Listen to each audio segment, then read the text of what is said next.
A huge welcome to the Chief Rabbi himself, and it's an amazing opportunity for us to learn Torah from the Chief Rabbi. It's so lovely to be here. Yeshiva College is such a special school. I enjoyed davening with you this morning. It was so beautiful. I'm so excited to be able to learn with you. How are you guys doing here? So you see which ones you need to look at here. Today we're going to talk about the mitzvah of saying the blessings before learning Torah. Vahayrevna, to make the words of Torah sweet. And what I wanted to start out is to learn something from the Siddur. What do you think sweetness represents? He's the reason we have a Torah to learn. That's right. I think that you can all feel so privileged that you attend such a wonderful school. The Rosh Yeshiva who turned this school into such an important icon of the South African Jewish community.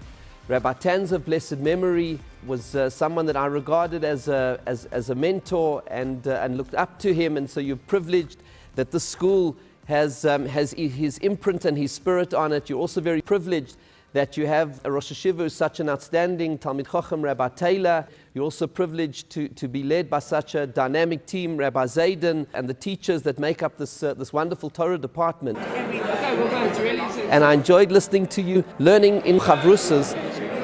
It's an interesting thing to stop and take a look, eh? The starting out point that I want to discuss with you and to ask, and let's try and make this a little bit interactive and have a bit of a conversation.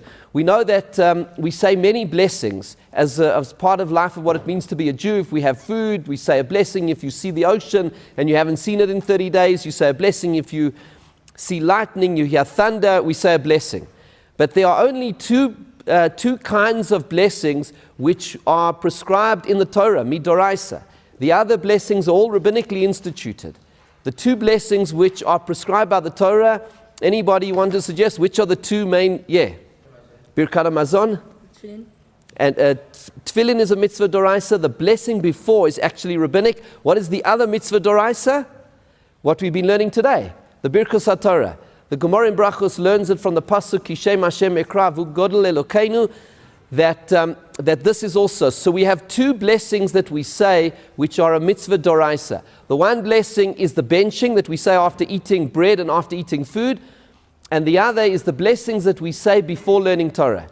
Right? These blessings that you learned today in your chavrusas, that is a mitzvah min haTorah. And so according to most Rishonim, that is a mitzvah min haTorah. We'll discuss the Rambam Shitta in a moment. But let me ask you this question. Benching, the Birkat HaMazon, do we say that before or after eating the bread?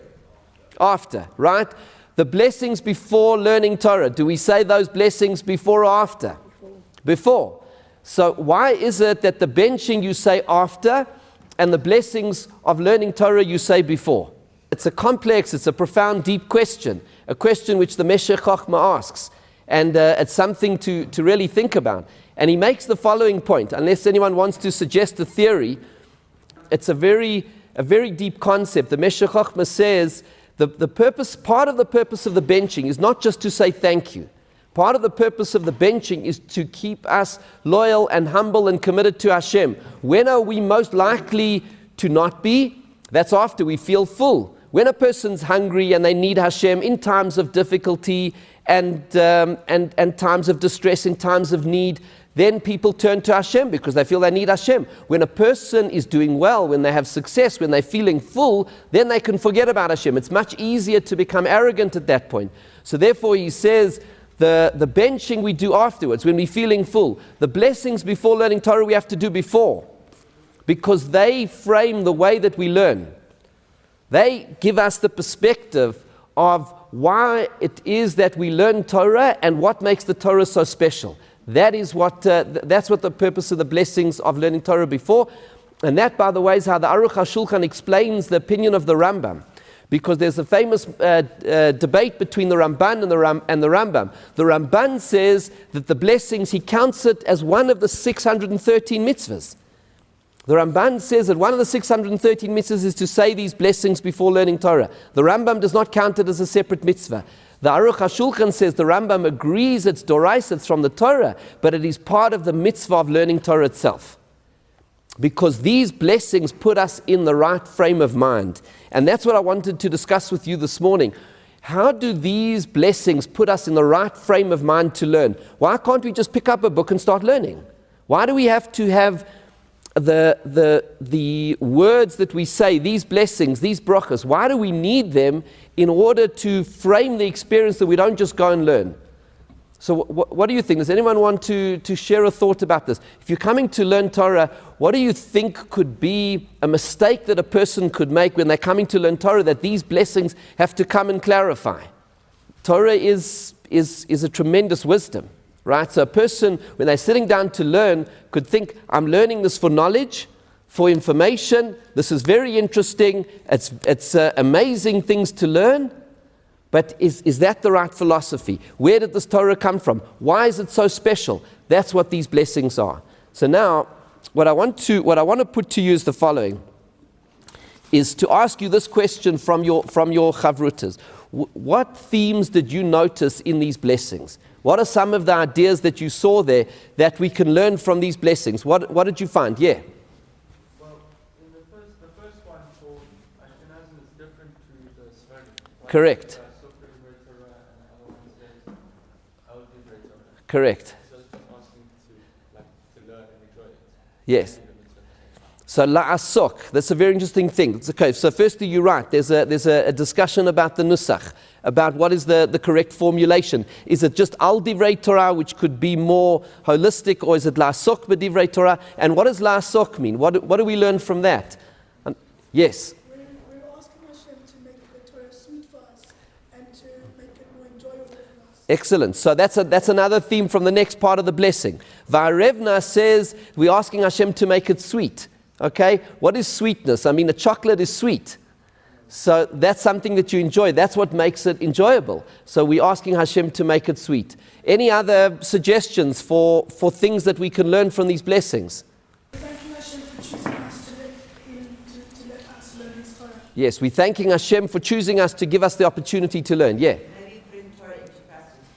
It's also about putting Torah into practice. Excellent. Where do you see putting Torah into practice? Yes. Excellent. Okay. So I'll tell you what I wanted to share. These are brilliant answers. I'm going to just share with you, taking in order of the blessings. Have a look in your Siddurim. So we take the first one, La'asok b'divrei Torah. So the first principle we learn from the blessings of the Torah, for the blessings before learning, is La'asok b'divrei Torah, which the Bach and the Taz say mean that we learn actively. We put our heart and soul into it. We don't passively learn. When we learn Torah, we don't lie on the couch, hold up the book, and learn passively and consume the information. It is something that we actively engage. And I saw an amazing thing from one of the commentaries on the Siddur, the Iyun Tefillah. In his commentary, the Iyun Tefillah says that La'asok actually comes from the word of hitasku, that there is even an engagement and a confrontation. And so we don't just passively learn. That's why when you're learning Gemara, you do it actively, you engage actively. It's something that you're involved in. You ask a kasha, a great question is something which is so important. It's not something which is done passively. Hashem wants us to be actively involved. And the Eitz Yosef in his commentary on the Siddur actually also brings over here that it is part of the mitzvah of Puravu, to create in this world. He says part of what we do, we need to create and we need to think and find new ideas. When we're learning, we shouldn't just say, well, this is just ordinary information. Every day you learn, you should find new things. That is the amazing thing about the process of learning Torah. It is something which we're actively involved in and something which we do to discover the newness. And because it's the wisdom of Hashem, there is endless newness in it and beautiful ideas to be found. So that's the one principle that comes from it. La'asok b'divrei Torah. The second principle that comes from it, as some of you mentioned, v'harevna, to make it sweet. So from here we learn a very important principle, that enjoyment in learning Torah is actually part of the mitzvah. Rav Yaakov Kamenetsky, in a discussion on the Mishnah in Pirkei Avot, says the following, and we'll come to that Mishnah in a moment.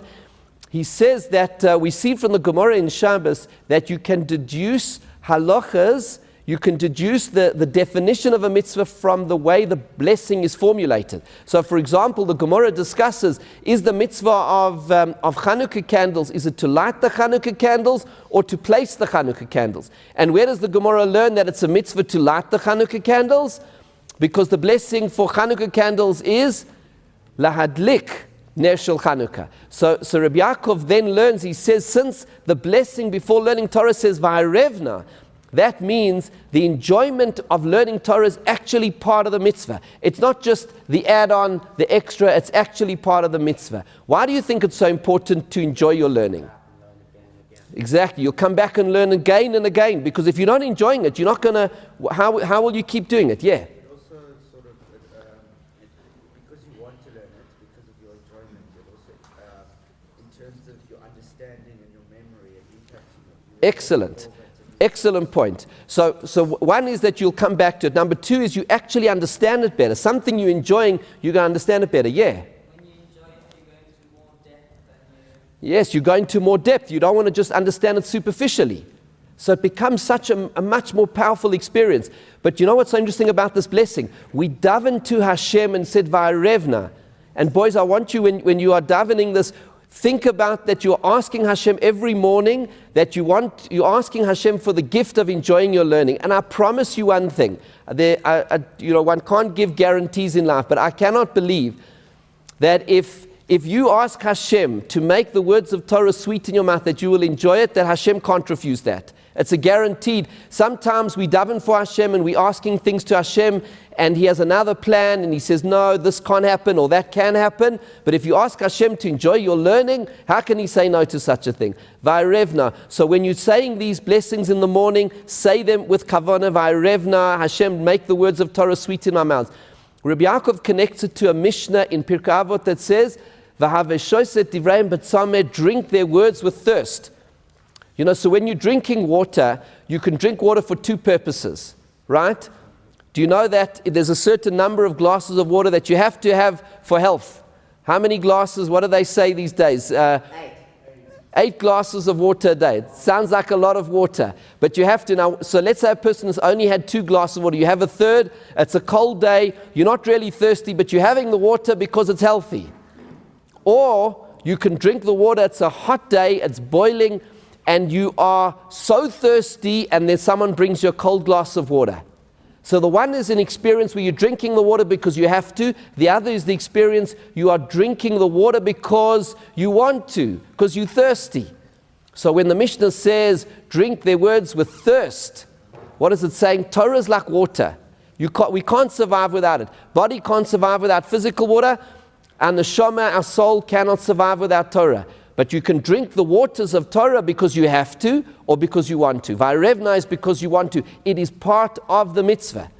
That's why there's a fascinating thing about this. There's a story that I heard from my late Rosh Yeshiva, Rabbi Israel Chaim Goldstein of blessed memory. He was a very close friend of Rabbi Tanz of blessed memory. They learned together in Telz in Cleveland. In fact, at the time, I think they were even roommates, they were chavrusas, and Rabbi Tanzer, when he was building up Torah here in Johannesburg, he brought Rabbi Goldstein to Johannesburg to set up a yeshiva. So I'm very grateful to Rabbi Tanzer for many things, but even on a personal level, because he brought my Rosh Yeshiva here to Johannesburg. And I heard a story from my Rosh Yeshiva that he heard from his Rosh Yeshiva. Rav Mordechai Gifter was also Rosh Yeshiva for Rabbi Tanzer. That Rabbi Gifter learnt in Lithuania, in Telz in Lithuania, and his Rosh Yeshiva was Rabbi Avram Yitzchak Bloch, who was murdered by the Nazis. Rav Gifter was there in the 1930s to learn, and he recounted the following interaction that he had with Rabbi Bloch. They were walking one day, and Rabbi Bloch said to Rabbi Gifter, he said, you know, I enjoy learning Torah so much. It's such a geschmack. It's something which is so sweet and beautiful. I feel that maybe I'm not learning it lishma. I'm not learning it for the sake of the mitzvah. Because, I'm getting so much personal enjoyment out of it.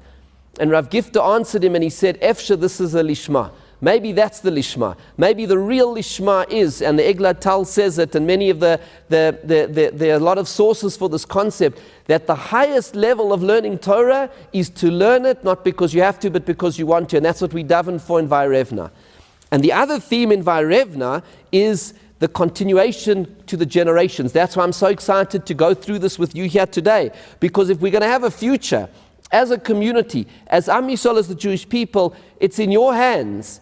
The Torah, every generation has to move from one generation to the next. And that's what we daven for here. That our children and our children's children will continue to learn Torah. Let me ask you this question. Why do you think that we daven to Hashem that our children will learn Torah, and in the same blessing, we ask that the Torah be sweet? What do you think is the connection between those two things? Yes? Children like sweet things, so one is sweet, they want That's right. Very good, yeah. Mitzvah, many people say that the mitzvah of having children is a sweet mitzvah because children bring personal enjoyment and sweetness. Okay, very good. Good thinking, guys. Anybody else want to share? if your children enjoy learning the Torah, they'll pass it down to their children. Exactly. What all of you saying is beautiful. It's such beautiful ideas, and thank you for sharing with all of us. The only way to ensure that the Torah will go to the next generation is if there is enjoyment, and we're enjoying it. And that there's a sense of, this is not something we're doing because we have to do it and it's a burden, but because it's a privilege. Ashreinu matov chelkeinu. We say the sense of what a privilege it is to be a Jew, what a privilege it is to have Torah in our lives. And when we have that sense of enjoyment, this is amazing, this is wonderful, this is inspiring, this is opening my eyes, this gives me purpose, it gives me meaning, then that sense then will ensure that the Torah goes to the next generation and the next generation and the next generation. To realize to be a Jew is not a burden but a privilege. And then finally, the blessing right at the end, Asher bacharbanu mikol ha'amim, that Hashem has chosen us amongst the nations. Okay, that is the final blessing, which the Gemara says is the highest of all of these blessings.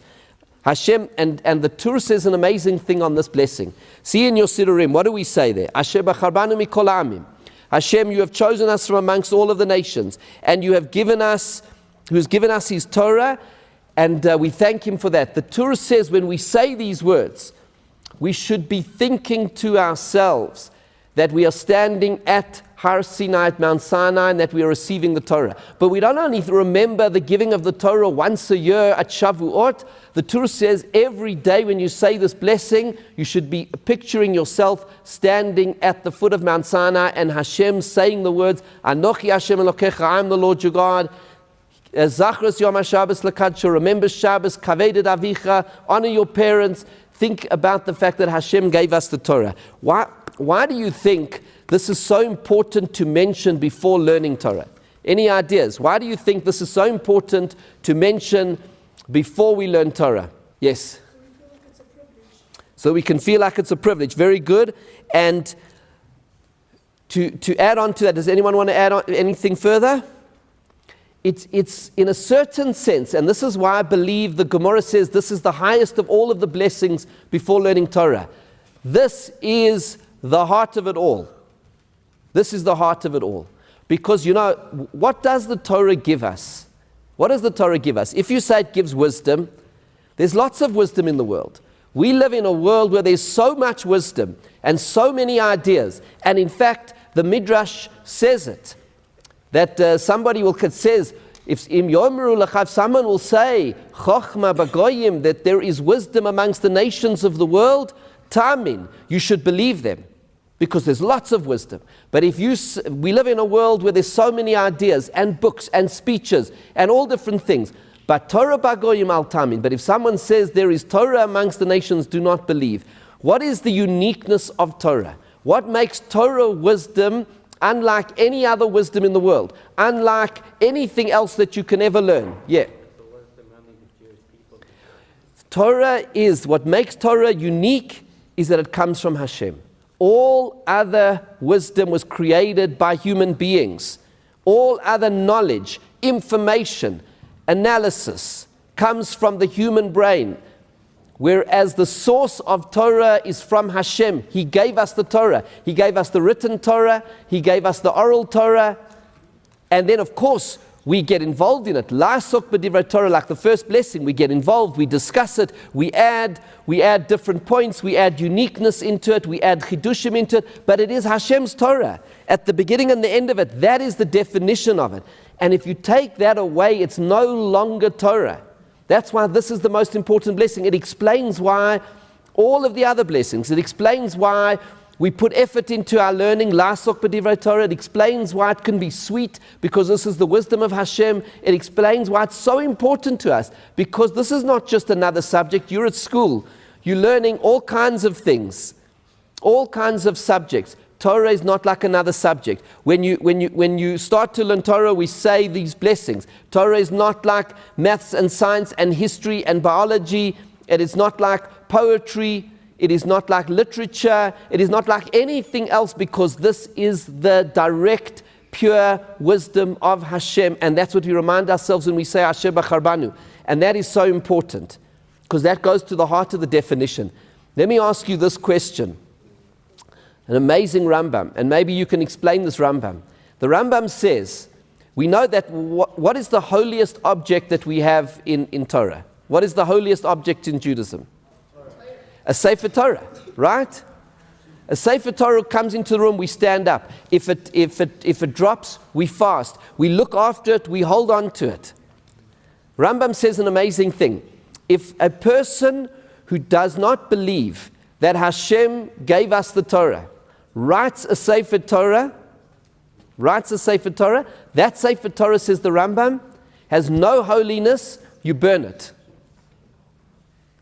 Hear that? Crazy, same words.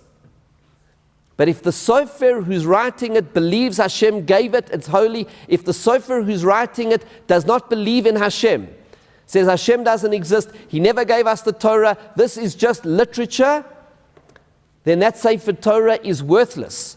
It burnt. What do you learn from that? Yeah. That what? Intent. Because I'll tell you why. You know why you can? Because a person who says that the Torah is just words, it's just literature, and if they write the name of Hashem, they don't believe they don't believe that He exists and who He is and that He gave us the Torah, it has no holiness. Rav Moshe Feinstein learns from there that a person, to get an aliyah, a person has to believe the Torah comes from Hashem. He said, how can a person get an aliyah, come up to the Sefer Torah and say, Asher bachar banu mikol ha'amim v'natan lanu et Torah, and he doesn't believe that? Then it's just words. Torah is from Hashem. And that's why these blessings of learning Torah is so important. You know, from what we've said, and we're coming to the end of our discussion now, from what we've said, we can now understand the Gemara. The Gemara in the Dorim says, and Pei Aleph and the Tur mentions this as he starts these lessons about the giving, about the blessings before learning. It says that the first temple was destroyed and the land was destroyed. Says the Gemara in the Dorim, Al Shelo Birchu B'Torah B'Tchila, because they did not say their Torah blessings. Now, boys, I ask you, how can that be? How can it be that we lost the first temple and sovereignty in the land of Israel, and the Babylonian Empire invaded because we didn't say the blessings before learning Torah? How do we understand that? Based on everything we've been discussing now, does anyone want to suggest an answer to that Gemara to understand it? Yes. The Torah learned was not for the right reasons. Exactly. The Ran says in the name of Rabbeinu Yonah on his pshat in the Gemara, he says because it wasn't important to them. What did they think it was? They thought it's brilliant. It's wisdom. Who doesn't want education? Who doesn't want information? We live in an age of information. We live in an age of education. Everybody wants knowledge. Everybody wants wisdom.